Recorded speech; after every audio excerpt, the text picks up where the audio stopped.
How are you though, man? How's everything Good. going? Everything's good. Everything's going good. How's was it Fox Sports Radio now?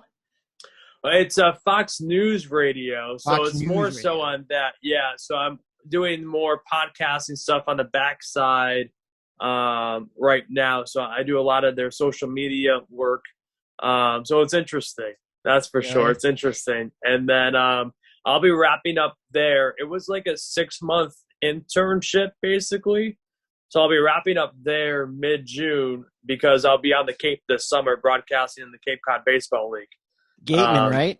Yeah, yep, and Wareham. So I'm excited for that. And then we'll see what happens. I think it's looking like I'll be hopefully going to Fox Sports in the fall. Oh, that's fun. So we'll see. We'll see. Is it like within like the same like group or offices that you're working with now? It would be completely different. Really? It would be completely different. But so like behind the scenes, I'll just give you a rundown on like how it looks behind the scenes. So like people hear like Fox News and then they get like, well, what do you mean? Or even Fox News Radio is like completely different from like Fox News and like our department. So like Fox News Radio, and then really it's like podcasts. But like Fox News Radio is like the head, and then it branches out. So like TMZ is like under us. New York Post is under us. Fox Sports Radio is under us. So like all the Fox Sports stuff like is under Fox News Radio. So I would be going to like one of the other things. Like TMZ is completely different from Fox News or Fox News Radio, but it's like kind of in there. Yeah, I know. That'd be so interesting if you were around like chasing people around, being like, hey. Yeah. No doubt. I mean, that would actually work really good. Like if you're outside Yankee Stadium and you wanted to catch up with like Sterling or Michael Kay, just be like, hey, guys. I know. I already know you, so may as well. I think it would work out. Oh, dude. No, that's actually an interesting like concept, kind of just to like get straight into it. I wanted to ask you, like the question was pondering in my head like right before we jumped on this call, because I was looking at John Boy Media's new big deal that they have with all of their partners, and like it's like a $5 million funding, which is insane for Jimmy and Jake. And then I looked at, obviously, there's the new A-Rod and Michael K-Rod cast for ESPN Sunday Night Baseball, which, say what you want about it. It's gotten mixed reviews so far. I think they're trying to make it work, but I legitimately think in my head, call me crazy, like tell me if I'm like assuming incorrectly here, but I think like, because when we got into this, we wanted to be play-by-play guys. We wanted to be sports broadcasting. Do you think that, the John Boy Media side of things, and I'm going to completely take Barstool Sports out of this as well, because I think they're like in their own universe with stuff, where John Boy Media, I think legitimately will be partnered with the ESPNs and the Foxes. They're already partnered with Yes, because they've been able to prove themselves to be really fun, but not overly raunchy to the point where like Barstool wasn't even acknowledged by those big networks back in the day. But do you think the normal and classic and traditional style of play-by-play broadcasting is going to be what it is now 10 years from now? Or do you think it's going to evolve into something more along the lines of content creators getting a shot at mixing like an actual broadcast up? Because I legitimately think it's going to change very soon. Well, remember, I don't know if you remember this, but there was WEI when Tim Neverett left, or there was like that mutual parting ways where Tim Neverett, the former voice of the Boston Red Sox on WEI, his contract ended. And then WEI ran this story where they wanted to do a talk show while the Red Sox game was happening. So they wanted to get away from the traditional play-by-play with an analyst and get to like a talk show where it's like they're talking, having a conversation with a game happened in the background, but like they're still talking about the game. Yeah. This was like before people even had like a K-Rod cast or like a Manning cast or like all these different versions of gaming casts, right? And it was hated, absolutely hated.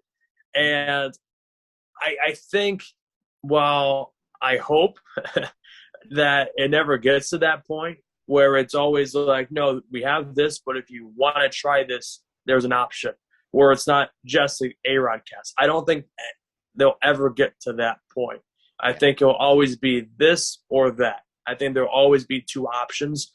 So to answer your question, I think the companies that you meant, like the John Boy and whatever, I think eventually they'll start partnering up with different promotions, because we're seeing so many. Baseball is different. Baseball is a different animal because there's so much content. So where John Boy Media can really delve into this, like you're sitting at a restaurant talking to them, right? Like they're the blue collar, they're just fans. Like that's how they got so popular. Is Jimmy was in his basement breaking down Yankee games, like just as a Yankee fan. And then he was able to create this whole company because of that. So I think eventually they'll start partnering up with ESPN, because I don't think John Boy Media is ever going to have, or maybe even they don't want to get to this point, but like to carry a Yankee game or to carry a Kansas City Royals weekly game. Right. So like we were seeing Amazon have every Friday night Yankee game, where I don't think, I don't know if that's that's a lot of freaking money to afford to carry that. But who knows? I mean, who would have thought that, 5 years ago today, they would be at where they are now. So it's like, I don't want to say like 10 years from now, they'll never be able to afford it. Who knows? But I don't know if they want to, right? Like, I don't know if that kind of fits their criteria. So I think that's when they go into saying, okay, what makes most sense right now? And that is partnering up with the Yes Network, right? Like, so to answer your question shortly, I think this is the future, where there's so many different mediums getting involved in so much content. There's so much content out there, not just games anymore. It's just the athletes. It's huge. Yeah. I mean, there's going to be so many people, like now 2 years, 3 years, 4 years down the road, that are going to be putting out great content. And you see a lot of great content out there, but it's so congested to the point where there's going to be so many talented people and they just get lost. Like, we could be doing this for the next 10 years too and still never, we're just like spokes on the wheel, because everybody's doing it. Every business is doing it, man. Like, we're in this studio right now and we have like real estate shows, doctors come in here and shoot content for their business. It's like, I don't know where that's going, but like every single person is doing it because it's just another way to monetize your business. Mm-hmm. It's insane.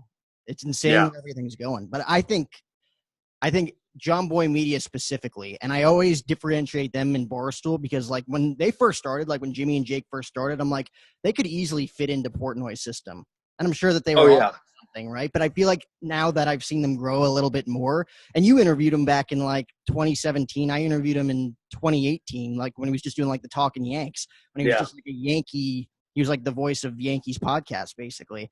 And I just seeing them grow, I'm like, oh, they're a little bit different. They're not as raunchy. They're there to make people feel good, where Barstool Sports is a little bit more like edgy, which it works for them. It's great. And, there's a lot of people who enjoy that as well. But it's so much different to the point where, like I said, like they're going to get offers from ESPNs and Foxes to do like those hangout segments like you were talking about, as opposed to Barstool, who was kind of written off by ESPN early on. They're obviously acknowledged now by everybody, but they're still like I remember the first time I ever talked to Jack Curry and I wanted to interview him, and I was with, I think, fansided.com writing Yankees articles. And he's like, that's not like Barstool Sports or anything like that. I'm like, oh, no, why? He's like, I can't stand them. Like, those old school guys just don't like that type of like new type of media. Would you ever like with what you want to do in play-by-play, like in content creation, because everybody's doing it, like what's more important to you, kind of telling the story or like developing a way to where obviously you can get your foot in the door and at the same time build your own brand per se? That makes sense school. At all. Yeah, like I'm old school, right? Like I like the old school. You follow the Yankees or whatever team you're writing for, and you write daily articles. But at the same time, it's like you never say, if you're broadcasting a baseball game today, you don't say Aaron Boone talked to the writers. Aaron Boone talked to the media, right? Like the times have changed, where it's like Bob Costas doesn't have Twitter, but it's like he says, I feel like if I was at Syracuse my senior year right now, I feel like I would need to have Twitter. Like it's just a part of the industry now, to where You don't need it to be successful because some people are still being successful without it, but it's like it helps, right? It's like back in the day where it's like you don't have a home phone, you need a home phone. And now it's like you don't have Twitter, you need Twitter, or you need something or a website or something to where you can say, okay, I like this person or they have a good style. So I like the content creation side of it. I like the broadcasting side of it. I like all of it. But again, I would love to do things behind the scenes. I like that component too. It's interesting. You know, how does a story work? How does a broadcasting work? I love the scheduling components, right? Okay, who's on this game, or how do you travel there and doing all the travel stuff? Like, that's just so interesting to me and how it all works. So I like the broadcast. I like it all. You know, the industry's cool where you get paid to talk about games. It's crazy. I mean, getting the opportunity to travel with the team, and you'll get it this summer with the Gatemen too. Like, just being around the guys all the time, being able to travel all the time, building that camaraderie with people. Like, you can't duplicate that when you're just like in your room creating stuff with your phone or like your laptop and stuff like that. Like, it's like you said, a completely different entity, a completely different animal. And I don't think a lot of people would realize it until they were actually able to fill those shoes. Because you've been doing it for what, 5, 6, 7, like I think you were like looking back at your career and how you started, like you did it early on. Like, I wish I did it in high school. Like, I started when I was in college, but I'm like, I could have easily asked like my athletic director to like call games. No one else was doing it. Like, did they have a broadcast network when you were started, or did you go out of your way to start it? No, I mean, the long story short of it was I tried out for my modified baseball team in middle school, and it was right around the time that the Michael K show was going on to the S Network because Mike Francesa left. So it was literally, I think, right then, that week, where I got cut from the modified team during tryouts, and I went home and I was like, the Michael K show, and I started the Alex Feuz show. I was in 8th grade of middle school. So that was, I graduated high school 4 years ago. It's almost 9 years ago, or about almost 10 years ago, I started doing this now, to where it's like someone asked me, like, you mentioned Jack Curry, right? And it's like, well, how long have you known Jack? Well, it's like, I messaged him on Facebook in 2015. So it's like, that's 7 years I've known Jack. And it's just from social media for the most part, you know? So it's like, it's interesting, right? Where it's, again, without social media, I would not be where I'm at. It's just crazy to where, how I got to this point in time with it. I don't think I would have gotten here without it. I don't know if I even would have even thought of it. So, I mean, yeah, and the high school thing, no, I mean, I luckily tried to create things, you know, but it's tough because people think they want to do it, or that they think they can do like play-by-play. You know, everyone thinks it's easy. Oh, and then they get up to the booth and it's like the game starts and it's like they haven't talked yet. They haven't said a word. And I'm like, the game started. They're like, I don't know what to say. And I'm like, well, an hour ago you were telling me it was so easy. Mm-hmm. You know, I'll never forget the first time I did like play-by-play of a game. It was a summer camp at Dean College. And we went to the New England Revolution at Gillette Stadium, Revs game. And we were doing soccer play-by-play. And, you know, it's like, oh, I interviewed so-and-so, and I think I'm going to be great. You know, it's soccer's easy. And it's like, okay, Alex, you're on. You're live. Mike's on. I don't know what to say. And it's like, at that point, it's like, holy crap, like, how do you describe, you know, a sport that you don't really know as well as, like, baseball? You know, baseball I've always had a general knowledge of. But outside of that, it's tough. You know, people think this is easy. And it's like you sit down in an interview with a high school athlete who doesn't say more than 5 words, but you have to do a 10-minute interview. And it's like, so how am I going to get this guy to talk? So it's like, I mean, you know those stories. Everyone that's in the industry knows those stories, and it's like, it's a challenge, but that's what makes the great ones great, in my opinion. Yeah, I remember my first soccer broadcast too. I remember I had like long blonde hair at the time. I remember just like pulling my hair out like in like close to halftime, I'm like, oh my God, like you need to know how to storytell in soccer if you don't know the sport. Because once you run through the stats, once you run through like the keys to the game and you have nothing else, it's just back and forth for 90 minutes. You have to be able to tell a story. Yeah. What saved me in that broadcast, looking back at it, my analyst, quote unquote, another kid in the camp, he was a huge soccer fan. So what I relied on is in between, of what the limited terms I learned. I was like 16 or 17 at this time. And it's not live. It's just recorded on the, MP3 file. I thought it was like, in my mind, it's like, oh my gosh, I'm failing. It's the big time. Whatever. Yeah, big time. But so I just started interviewing him. I was like, so what is, just to fill the time. And, that's my kind of bread and butter is interviewing. But it's like, that's what kind of saved that broadcast. It's just relying on, okay, admitting I don't know, the sport that well. And it's okay. But the guy sitting next to me does. So you rely on him and you hope that he knows enough to, make it sustainable. And it was, but it's crazy how difficult this is. Have you ever asked anybody that you've ever interviewed, whether they are like broadcasters, reporters, athletes, whatever? Actually, I guess this would be more centered towards broadcasters and reporters. Because you mentioned like for us, like we had social media, so we were able to get in touch with bigger names and like kind of like develop a little bit of a brand and a reel for ourselves that maybe like they weren't able to in the past, and like the early 80s, early 90s, even like back in the 70s and 60s with people coming up. Like John Sterling didn't have what we had. Michael Kay didn't have what we had. Jack Curry didn't have what we have.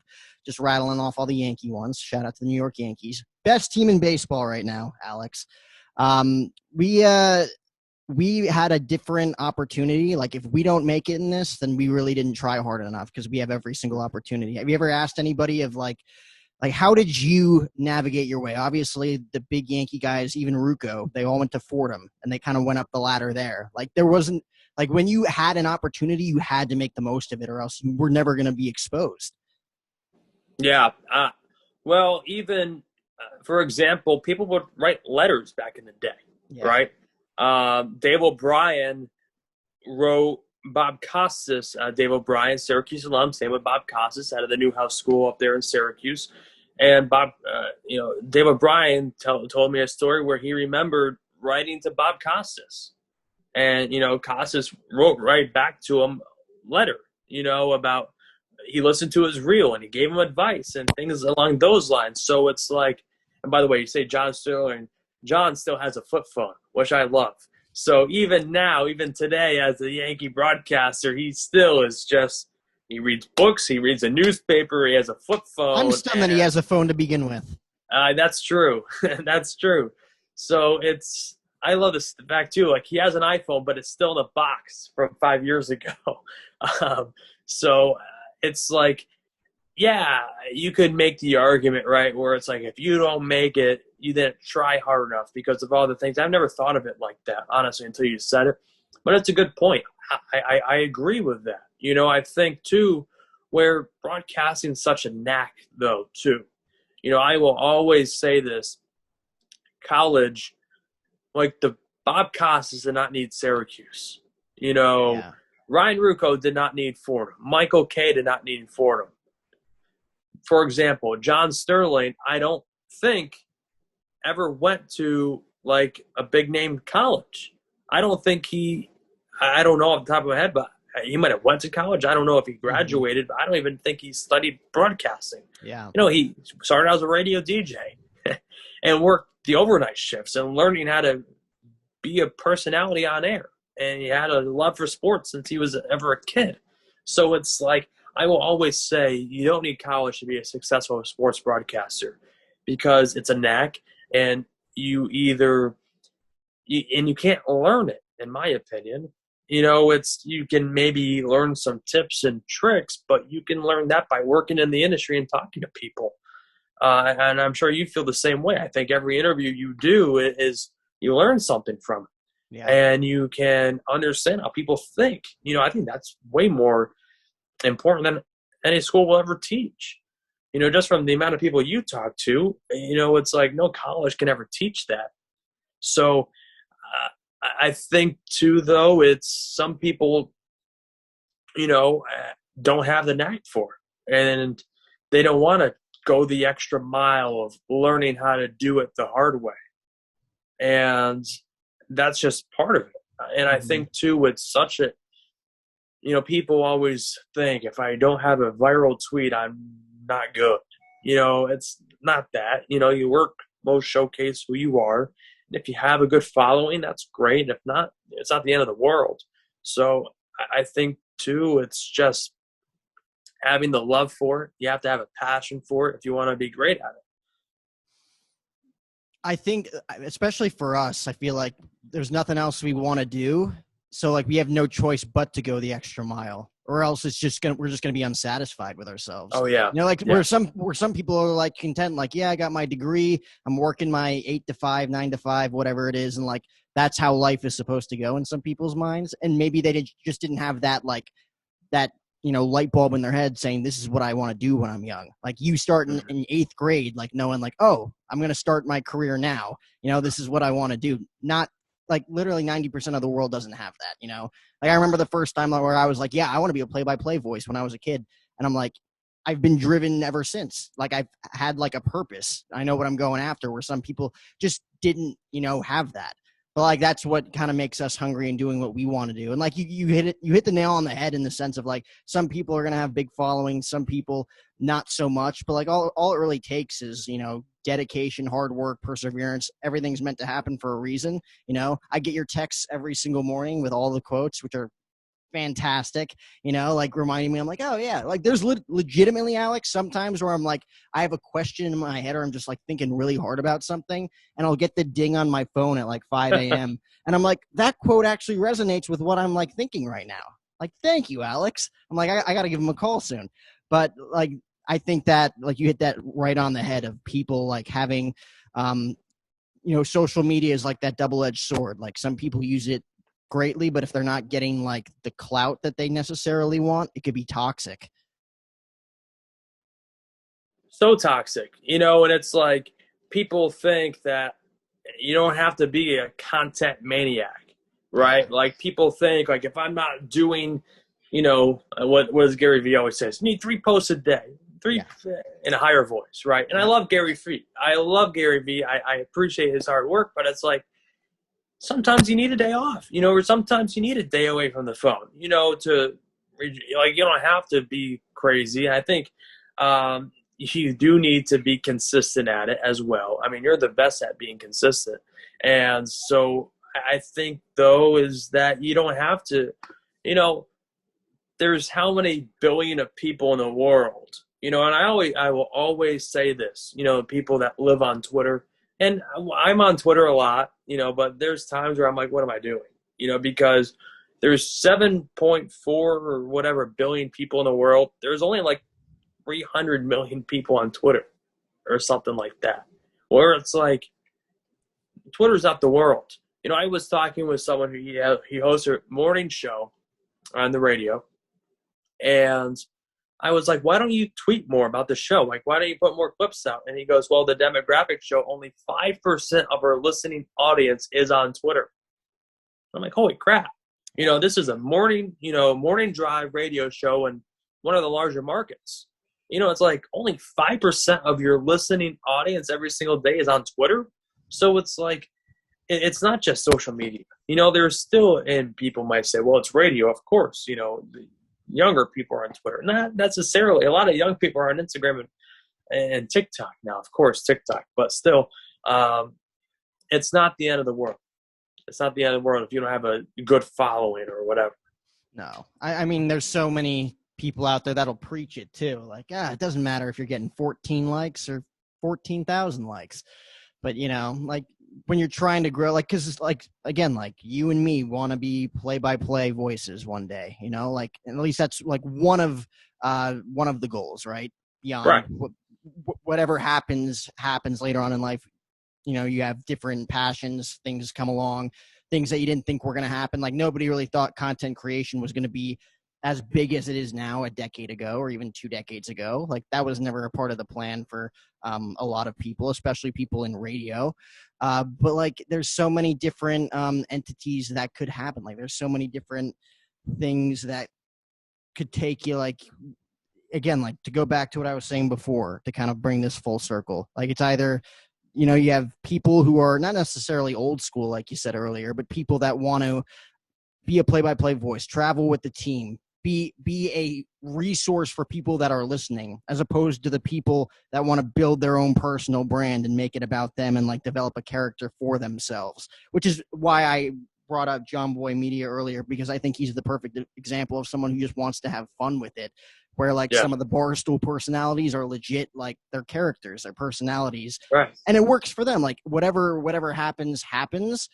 But I think it's very interesting to see where we're headed with a lot of people. Like WWE, we're both pro wrestling fans. Michael Cole, he's a resource for WWE, where Pat McAfee is like an enigma. Like Pat McAfee is Pat McAfee, and they work well together. But Michael Cole is just, he's the voice of the WWE. He doesn't have like his own talk show. He doesn't have his own podcast. He's there to serve the audience, which I love too. So like you can also not active on Twitter. Right. And the thing is, like, he's been on McAfee's show. He's done interviews in the past. Like, he's a good personality. He could do it, but you know, that's not what he wants to do.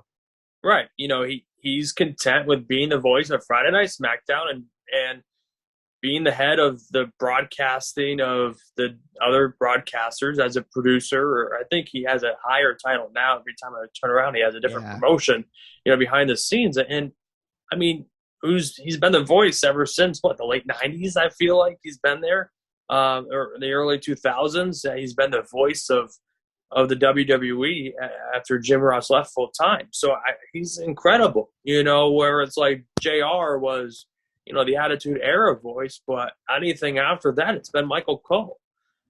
And him and Pat McAfee are incredible together. I think I would argue they are right up the top, right near JR and Jerry Lawler, you know, of just the chemistry that they have together. And not only just, and people will always say, like, well, I never tune into the game because of the broadcaster, right? Like after the Tom Brady deal with Fox Sports, right? People are like, well, I never say, well, I'm going to turn it off if Bob Costas or Al Michaels isn't broadcasting tonight. Well, maybe it doesn't drive ratings. It improves the product. I will always say that. You know, a random Friday night match that's being not broadcasted by Pat McAfee and Michael Cole, when it is broadcasted by Pat McAfee and Michael Cole, it can make a okay match a great one. You know, where it's like the storytelling, and maybe it's different in pro wrestling because the commentators are so much more driving the storyline than it is in a non-scripted sport. But Pat McAfee and Michael Cole enhance the match, right? Without a doubt. You know, when Shinsuke Nakamura is wrestling and Pat McAfee is on the call, like, you already know, like, there's going to be that added excitement to it and Pat's personality, and it just makes it 100 times better.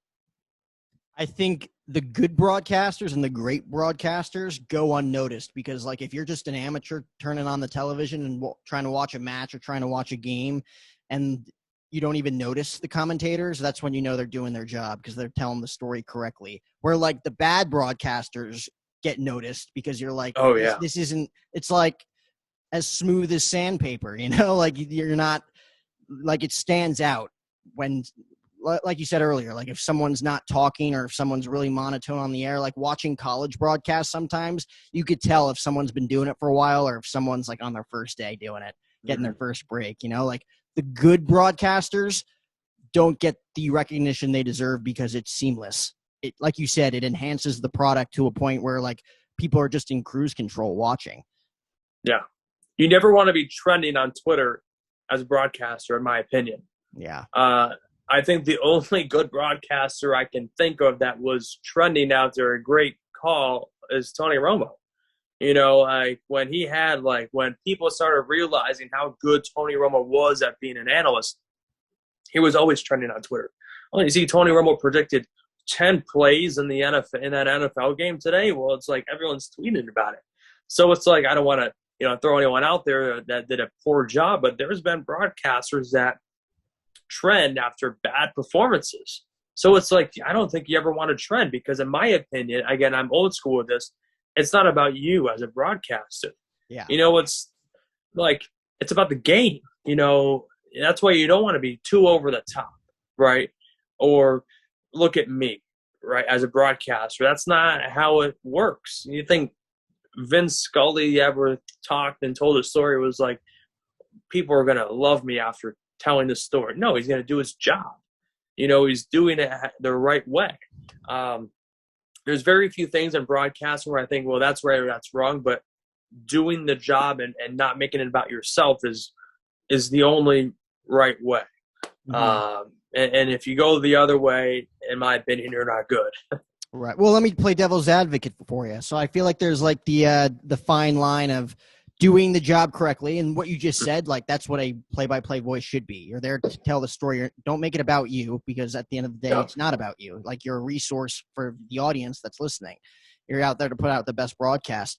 But in doing that at the same time, like how do you make yourself stand out when you are like in the run, like young kids coming up trying to make it? Like, how do you make your voice stand out amongst everybody else when yes, this is the right way to do it, but if everybody's doing it, how are you going to break through that door and get eyes on you, Like, and that's, I feel like, the dilemma that a lot of kids growing up in college and post-college have when breaking into the industry. So I'm just curious what your take would be on that, and like what your advice for young students would be in that regard of trying to do the broadcast. Like, there's one right way to do it. I agree with that. And at the same time, how do you separate yourself from the pack? Yeah, it's tough. But again, I would always say, if you want to be the best at anything, you look at who the best are. And you can go down the list: Joe Buck, Al Michaels, Bob Costas. There's so many. Even the John Sterling. John Sterling's a little different, though. Yeah. I mean, John Sterling's John Sterling. It's all about being yourself. But again, there's the names I mentioned, right? They're all, the number one thing to answer your question is this: it's being a pro. That is what is so important. You have to be professional. You have to feel like, okay, if I put Ryan Rucco on the call, Ryan Rucco is going to be a pro, all-around pro. How they are one-on-one, off the microphone, how they are on camera, how they are in the preparation and the meetings and the meetings after the broadcast, and just how they are. That is what is the most important thing on how you can be differentiated from other broadcasters coming up. Because in my opinion, being a pro is going away. It just is. Oh, yeah. And again, it goes back to the thing where it's like, look at me, let me drink wine on this podcast, and it's like, it's unprofessional, or it's like, you think Vince Scully would ever, swear, in interviews that he does. Like, I mean, it's that fine line, right? Of like, oh, that's cool, that's relatable, or whatever. It's like Joe Buck is Joe Buck, and I think he has more leeway. But if Joe Buck was an up-and-coming broadcaster, so you're going to be writing a book called, like, Joe Buck, having those different angles of swearing or just. So I think Joe Buck can do that now because he's Joe Buck. Yeah. But and Joe people Buck give him so much crap. Like, oh, I he's love seeing him fire it back, He's the best, though. Yeah. I think Joe Buck is like one of the best to ever do it. Otherwise, he wouldn't be still getting rewarded. No question. So I think being a pro is the most important piece of it. And I think that is how you separate yourself. Because if you're a pro all around 100% of the time, it's kind of hard to not get the trust you need to move up in the industry. Yeah, I mean, Joe Buck is a perfect example of that because, like, okay, yeah, Jack was his dad. He got his foot in the door early, but he's the best to ever do it. You know why? Because he got that opportunity at a young age, and he's still here doing it today making more money than probably most broad. I mean, Bob Costas probably didn't get the contract that Joe Buck got back in his heyday, you know, because money's changed, you know, inflation has changed. But like, he's there because he's really, really, really good at his job. And there's so many people on Twitter, like you mentioned earlier, everybody thinks that they could do it. It's easy, you know. I've seen stand-up comics lately who think that they could just do it because, all you got to do is tell jokes on stage. Like, no, like those are perfectly crafted jokes that take a lot of time to craft and mold and to turn into what they are. Oh, yeah. You know, like it's not easy, you know? Like there's probably so many stories that you've had in your career and so many stories and people's that you've interviewed as well that are just like, when I started, like, I thought I was going to be awesome. Like you said, like when you first started, you're like, I've made the big time, you know? The first time I remember the first time I ever did a broadcast, it was in the California Collegiate League 4 or 5 summers ago. And when I first started, I literally just mimicked Michael Kay the entire time because I'm like, literally, that's the only person I listened to growing up, him and Sterling, you know, like I literally made my own home run call, but everything other than that, like if you were a Yankee fan, you'd be like, oh yeah, like he's literally doing what Michael Kay would do on a broadcast. And people were like, oh my God, like that's great. I'm like, I literally just copycatted the guy I watched, you know, growing up just to get my licks in, you know, and then you develop your own voice over time. Right. I mean, yeah, I mean, there's so many different ways. There's so many different like types of voices. Like Joe Buck's a different type of voice. Michael Cole's a different type of voice. I'm just trying to think of like play-by-play guys. Like John Sterling is a legend in New York. You know, the overall like Hall of Fame committee might not think that he's like up there with the best. I mean, he loves New York Yankee baseball. You know, like some people might be like, okay, like he's kind of a homer in a sense of like he has his own big personality. I legitimately think he just loves New York Yankee baseball and it comes out on the air. You know, he's not trying to make it about himself. Like he's legitimately a fan like the rest of us, even at 80 years old. Yeah, no, John Sterling is John Sterling, you know, where it's like he's just that personality, you know, like if you tell someone, oh, a guy sells a flip phone, you're like, oh, he's different, you know, or, you know, like he wears his watch on the inside of his wrist. Yeah. So it's like, you know, he's just different, you know, and he has a different style and personality about himself. So, I mean, I would even say like, yeah, like I think he's a Yankee fan to some extent, but I think he's just a baseball fan, you know, and he loves offense. So he gets excited over big home runs and big plays. And he was, I mean, to say he saw every single inning that Derek Jeter played and saw every single pitch that Mariano Rivera threw and every single game Joe Torre managed as a New York Yankee manager, that's special. You know, and he's the soundtrack of all those Hall of Famers and Yankee legends over the past 30 years. So that's special. And again, I will always say John Sterling is undoubtedly a Hall of Famer, and I'm still shocked that he's not in it yet. Yeah, I think it's nuts, honestly. What was it, 2019 was the first time he missed a game in like how many ever years? Yeah. What was his streak? It was, I don't think he missed a game since 1989.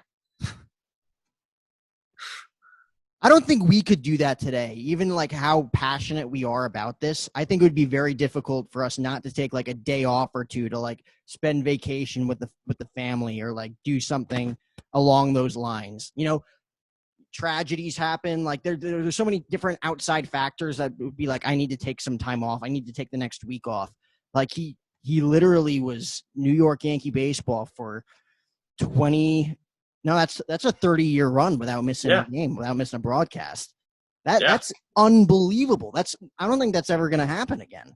No, it will never will be. I mean, especially in baseball, where it's a 162 game season, you know, plus all the postseason games and you know, even spring training, he does a lot of the games. So it's like, you know, like people say 162 game season, but it's like out of those 162, you're not like taking days off. Like it's travel, you know, in between those games that you have off. So it's not just, oh, you only do 162 games, where it's like, no, like you're on the road, you know, in between game 5 and 6, you might be on the road for a day, you know, in a plane or wherever you're going. So it's still tough. I just couldn't imagine. I mean, that is just an unreal accomplishment and just like a different level of respect that you have for someone. And like, we know how hard it is. You know, you're going to do what, like 50, 60 games over the summer probably with the gateman, and that's going to be a drag at times probably. You're not going to have the energy to be like, oh, gotta show up. Like, I love what I do, but like sometimes it feels like things are just slowing down, and like maybe the team's struggling, the games aren't as fun to call, early blowouts, you know, like there's so many different factors, and he was able to do it at such a high level for so long and is still doing it at this, probably even more passionately than he did when he was in his heyday 25 years ago. Yeah, no, I agree. And to your point, yeah, I mean, we have, I think, like 55 or so games this summer, and we have like one day off built in every single week. I think it's like every Monday, but it's like if a game gets rained out, then there goes the off day. And it's like, well, you could say, well, it's like, well, the rain out day, that's a day off. Well, it's like not technically, because 9 out of 10 times you're already at the ballpark. You already spent the hours of prep for that game. So it's not really a day off. And you can't do anything fun when it's raining outside. So it's like you're just going to, I don't know, probably go out to dinner or something with, you know, some of your friends. So it's like, it's tough, but that's why we do it. I think, you know, it's fun. It's a passion of people that do it. And, I don't think anyone would ever do what John Sterling did. Never. I don't think it would ever be done. No. I honestly don't think networks would allow it. Networks are so conscious of like mental health these days and like taking breaks for people. Like they've probably told him every day for the past 5 years, like, you want to take next Saturday off, John? And he's like, why would I do that? Yeah. Like, I asked him. I asked him. So I interviewed him at the beginning of this season. I said, you know, what led to your decision to come back, you know, to do a full schedule? And he wasn't like upset with me for asking the question. He was like upset with it being out there, right? Like it was being written about, right? And he was like, what do you mean? And I was like, well, it's, you know, like what led to the decision for you to do a 162 game season? And he was like, what? Like why I want to broadcast? Yeah. Like him, like, it's like, what do you mean? Like, the fact that question stumps him too. It's like, what do you mean? Like that's just a different level of dedication. Yeah. Like he just, and again, it wasn't to me. It was like to the question that was being out there on, and he was like, let me tell you on this podcast that it was never brought to his or Susan's attention that it was even an option to have someone else, you know, or to have a lesser of a schedule. Because it was reported that it was going to be like only home games with select travel days for John. And Susan was, I think, scheduled to do all of them. But John's called every game so far this season, and so what he told me a month ago is that he is going to do every single game on the road. So he's going to do 162 games as of right now on the air. But it was funny where it's like, John was like, no, I'm going to. What do you mean? A dumb question. You know me. I was like, look, you've interviewed me don't before. Come at me. Yeah. I was like, no, John, like, I know. Like, I understand who you are and your passion for what you do, but it's like, you're 83 years old, and it's being a question out there. So I gave him, you know, his chance to respond to people, and he did. Dude, I mean, at this point, like, it's literally been your life for the last 40 years doing this. Like, why leave? Like, why take a break? Right. Probably, like I was saying earlier, like, we do this because we have to do it in a way. Our brains won't allow us to do anything else because this is what we love to do. You know, like, I wouldn't want a desk job just to get by and pay bills. Like, we're doing this because we love it, you know? And, you know, obviously there's circumstances where maybe you have to do that down the line, but like, we're going to do this because it's our passion and this is what satisfies our hunger in a sense. And that's what he's at a point where it's like, if they force him to retire, I'd worry because like, that's literally what he does. It's the only thing that he's ever wanted to do. Now he's someone that I hope I get the chance to talk to before I before he kind of hangs it up for good. But like that, because again, like I think he's the only person who gets like an entrance before every broadcast. Like Susan Waldman's like, everybody, the voice of the New York Yankees, John Sterling. And he's just like, thank you, Susan. And like, that's how the broadcast starts. Like I think it's so cool to see in this day and age. But have you ever had because I had this happen to me recently. Have you ever had a broadcaster give you harsh advice? Like everything's a critique and you're looking for honest feedback, right? But have you ever had anybody give you like really like critical feedback to where it like stung at the moment, but you're like, yeah, maybe you're right. And then you kind of utilize that moving forward? Oh, yeah. I mean, there's times where I ask, people, because like I'll send an interview to someone in the industry that I respect and they're like, you did great. And I was like, I don't want to hear that because like I'm confident in my ability and I know I'm decent at it, I think, so it's like I don't need a confidence booster.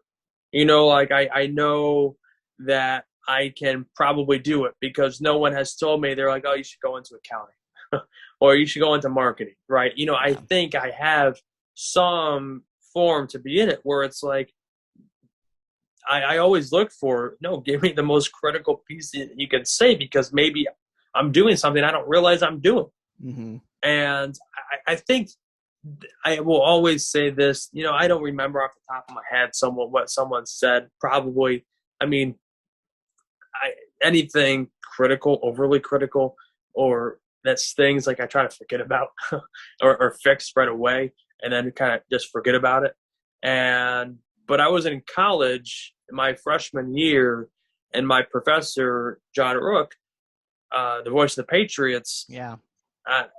I sent him a clip of an interview I did, and I asked him to edit it or help edit it or whatever, and he sent back to me the ums, buts, so's, whatever back to me. And it was like, I sent him probably like a 20, 25-minute interview, and it was like 3 minutes of just me. So, yeah, like all the extra words that you don't need. And I was like, holy crap. Like I was using so much as a crutch. And even now I do it here and there. Like I'm sure if you listen to this, I've said it a few times, but you can fix it.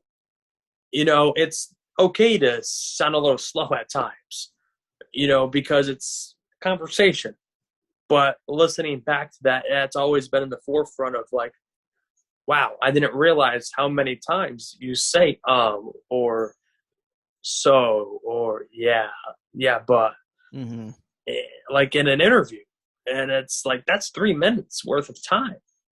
So ever since then, I think that was the most, you could say, sting because it stuck with me. And I learned from that. And I would say that's critical, right? So yeah. For him to go out of his way to edit that and take out all the things that he didn't like and put them back to back to back and for you to listen to it. Like, that sounds great. But no, he sent me that. And it's like, okay. But I don't think ever since then I haven't had like, blah, blah, blah. And it's all about preparation too, right? Mm-hmm. Where it's like, you can tell right away. But some people use as a crutch because they're nervous as talkers or, public speakers. That's fine. But you have to be conscious of the fact that, I said that a little too much. Mm-hmm. Yeah, I probably had like 15 crutches that stuck with me throughout college. Like they were just almost like catchphrases, like something's got to give, or like just sayings that I know. I'd be like, I've probably said that 10 times on this broadcast already, and then you just go back to them because like your brain's just triggered that way, and you kind of, like you said, prepare a little bit better and figure out how to rewire your brain in that sense. I had one, Dave Sims from the Seattle Mariners. After an interview I did with him, I think this actually was the same day the last time I talked to you when we did our show a few years back. And he sent me, and I thought it was a great interview. Like, he was really nice. It was awesome. As soon as we hung up the phone, I went to the bathroom and I came back and I saw that he left me an 8-minute voicemail.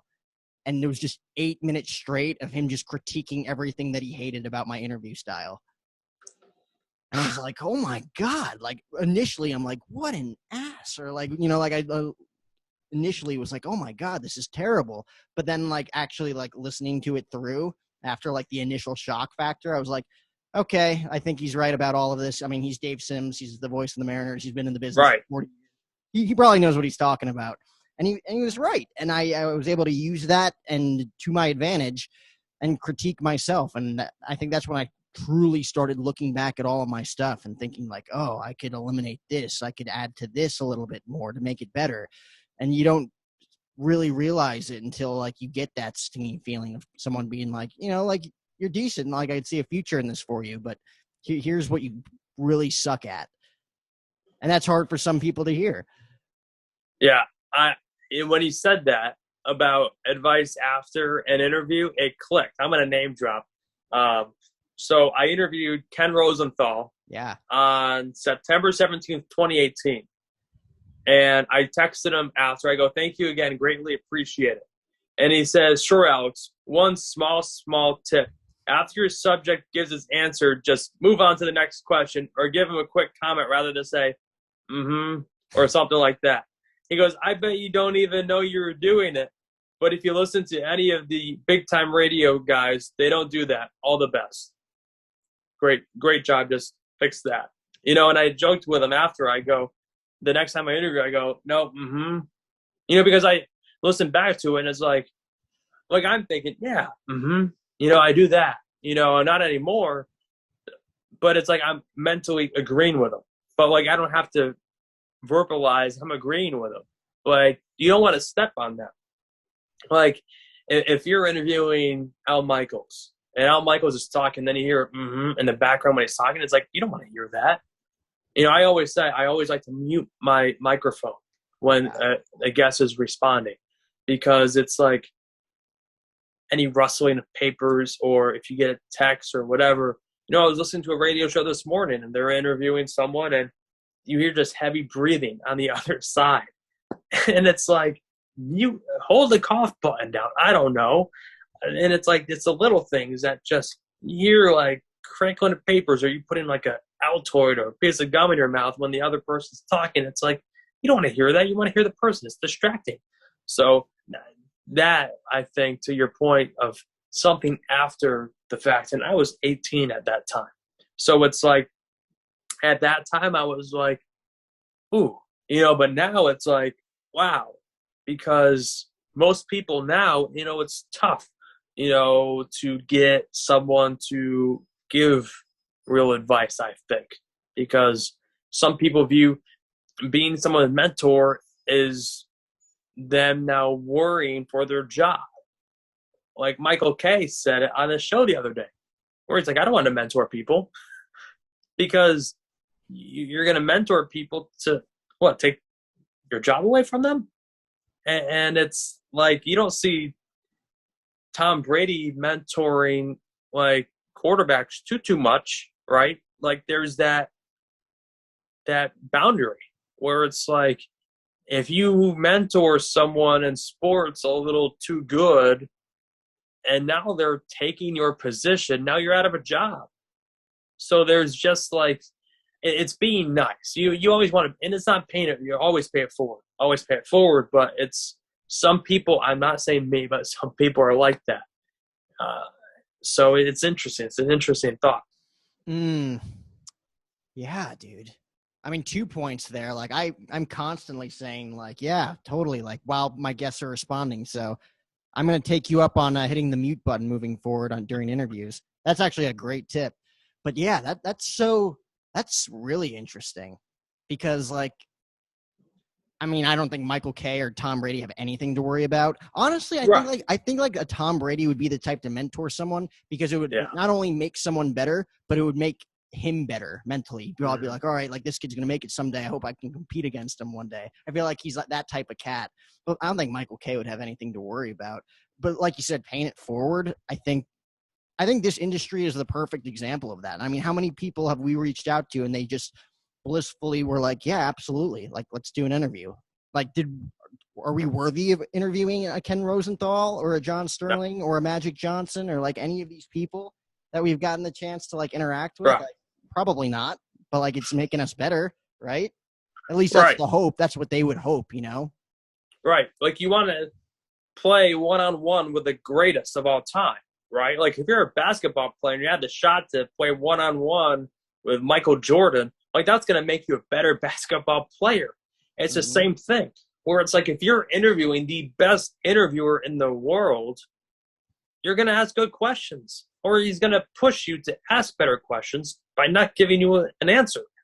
So it's like that's how I look at it, right? Where it's like it's great. Like I will always say this too. Yeah, it's nice to interview successful people or big names in hopes of getting that retweet, right? But it's like the reason why I want to interview successful people is to give me a look in their brain, in their mind, and see how it works. Because they got successful somehow. So how do they become successful? And that's how you learn it, through interviews and talking with them. Mm-hmm. I think it's the only way. And again, it goes back to us like wanting to go out of our way to do it and make a career for ourselves and make a name for ourselves, and to kind of get inside people's minds a little bit of like, oh yeah, like I know Alex Feuz, like he'd be perfect for this one day, like, oh, like I talked to Jack one day, like I think this would fit him perfectly. You keep doing it because you love it, and then one day, hopefully, with the idea of it paying off and like having that one gig or that one opportunity or that one moment that kind of changes everything. Like everything that you kind of, I think obviously the journey and like doing it every day is the reward, but like you work towards that one ounce of appreciation where, like, okay, like I made it in this industry. I think that's what everybody's kind of vying for. Before I let you go, I know I said like 40 minutes. I always go over, so I apologize. No, you're for fine. that. The last thing I wanted to ask you as a pro wrestling fan, and I'm going to say this in like the most like promo-esque type way, but do you acknowledge your tribal chief, Roman Reigns? Because I personally think it is like one of the greatest runs in WWE for a guy who it took him 5-6 years to get over with the fan base, and I think it's finally clicked. Are you a fan of the run, or do you think that he's completely overprotected? Oh no, I'm so fan of the run, and I hope it doesn't end anytime soon, because the way it's gone, it's like, okay, who's gonna beat him on this roster? And I don't see anyone that's gonna beat him on this roster. I know Paul Heyman said something the other day about The Rock, but I do think that that's the only person that it makes sense. And you could even make the argument to where if you want to bring it to a whole new level, you have Roman go over against The Rock. Because here's the deal, right? If you do WrestleMania next year in LA, Roman versus Rock, 90% of the people will think The Rock is going to go over. And I think it will be the most shocking turn of events is if Roman goes over and continues the run, because it's like how, people will say, like, how will this end? And it's tough, right? I think it's tough. I don't think anyone really knows how it's going to end.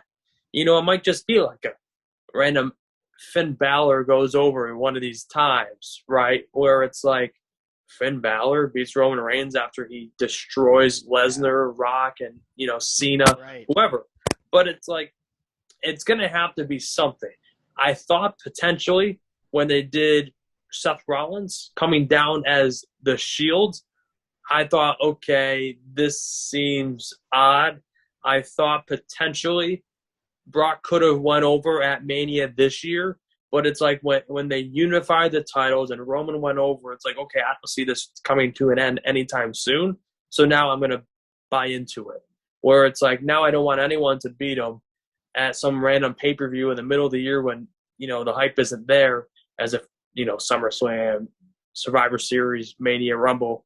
So I think it's going to go on for a while. And honestly, they might go after the longest reign of all time. And I think it was Bruno Sammartino, correct? Where it was like, dude, it was like 8,000 days or something like that. I mean, why not? Like, why not go for it at this point? I think it's going to be tough. But it's like, you made it this far. Like, who on this roster is going to comparatively go over on him where it makes sense? I think they got to do a lot more developing. And I think if you lose to Roman Reigns now, it's not like people would always say like Cena killed pushes, right? I don't see that now as Roman Reigns because Reigns went over the best. Like if Reigns went over Brock Lesnar, Reigns went over Cena. So it's like it's not killing a push. If anything, it's like, yeah, I lost to Roman, but I'm going to go on and compete against Cody Rhodes, and maybe I'll go over on him. Yeah. So I think that I acknowledge Roman Reigns. I think Roman Reigns is having a tremendous run, and I don't want it to end anytime soon. Well, let's take a look at the names. Cena, Lesnar twice, Goldberg, Fiend, Strowman. Like half that list isn't even in WWE anymore. I know. Finn Balor, Edge a few times, Daniel Bryan, another one who left. Recently, I mean, now we're just getting like the fillers. Like we'll probably see like a Shinsuke Nakamura down the line. We're probably going to see like Riddle and Orton coming up. I'm shocked he hasn't faced Orton yet. So we're probably going to see that. And then McIntyre is probably like the biggest quote unquote challenge where people might think he might go over at the time. I mean, I'll be honest. I think Rock would come back and be disappointed if he went over against Reigns during this run. Yeah. I feel like come back to put Reigns over. Right. No, I think that would make the most sense, too, if he did that, just simply because The Rock is not going to be right. Like if Rock wins, there every he's week. Not going to be there past Mania. You know, it wouldn't make sense. Right. What's he going to do with the titles? Right. Like if he was like, okay, I'm going to pause movies for a year and go back to wrestling, but it's like there's money in pro wrestling, but the money that The Rock has coming in doing all the movies. It's like, can you imagine if The Rock came back as a full-time guy for like 6 months? I could see it happening, though. Like, I could see what Cena did. Like, I could see The Rock saying, okay, I'm going to take the summer off and just do pro wrestling, you know, or even like a spring to summer. Like, I could see it happening because it's like, I think he loves the industry. I think the WWE is home to him. And I could see him doing a January through April run like he did back in 2011. Yeah. I don't think that's out of the question. But again, you say 2011, now that's 12 years ago at this point. And he was so it's like he was older then. So I think obviously he's in shape to put out a match, you know, and it's not like Stone Cold, right? And Stone Cold was great, but it's different. Like The Rock never really dealt with the injuries. So I think he's in the shape to do it. Like The Rock could legitimately put on a 30-minute match. And like, that was awesome. Whereas Stone Cold, you could even tell when he was wrestling KO at Mania, it's like he shouldn't be in the ring right now at times. Right, no doubt. So I think overall it makes sense and it's like, okay, this is what we're going to do. And so I could see The Rock coming back for, you know, a few months here and there, but it would take a lot. Yeah, I mean, I think if they do have that match, Reigns going over isn't a shocker. It's just at this point, like, who's going to beat him? Like, they've literally booked themselves into a corner of, like, it's going to have to be someone that's an up-and-comer or McIntyre at this point. Right. Because everybody else doesn't really make sense unless Cena was like, I could come back for a year and then that's his 17th world title reign. That'd be cool. Yeah. But, like, other than that, there's really nobody that's worthy of beating him. I think they put themselves into a weird corner where, like, he's like the most searched athlete, I think, in the world almost. Like, he's getting up there. Like, he's legitimately a box office draw now. Yeah.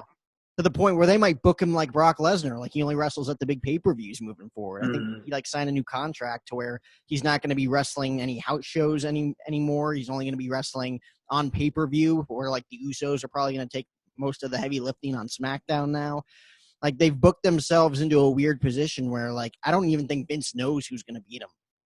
And I don't know if that's exciting or if that's detrimental because there's so many people out there that still don't like the product because, like, Roman's just going to go over. It's so predictable now.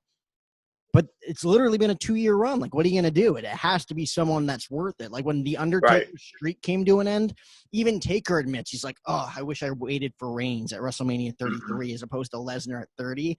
Because, like, Brock Lesnar didn't need the win. You know, like, it escalated him, like, that whole year of, like, becoming champion and whatever. Like, he had a good run after it. But he was already Brock Lesnar. Like, Roman Reigns was, like, trying to get over as the new face of the WWE when he beat Taker at Mania and what should have been his last match.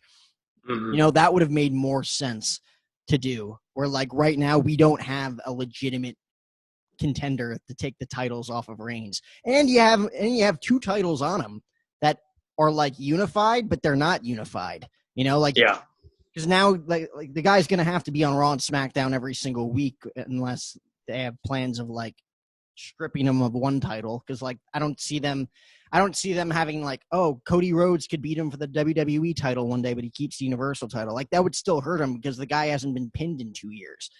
Right. So, like I think it's very like I love the run, but I think they legitimately have question marks all around him. Like I don't know when this is going to end. I don't know how this is going to end. Maybe that's what excites Vince a little bit about it. But like, if he has the wrong guy go over against Roman and win the titles, and if it doesn't hit, like that entire 2-3 year run at the time, whenever it ends, might feel like a giant, punch in the gut. Like, they could have done that up so much bigger.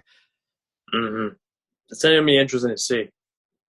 Well, I'll let you go. You're a busy guy. You got like a ton of stuff going on. Like literally, I think whether it was like the Alex Feuz show, you did the show with Jackson for a while, like so many different podcasts, dude. Like your passion is like it's acknowledged. I acknowledge you, Alex Feuz, as my tribal. Hey, I acknowledge you too, Jack. I know you're great, so I appreciate it. Thanks for having me on.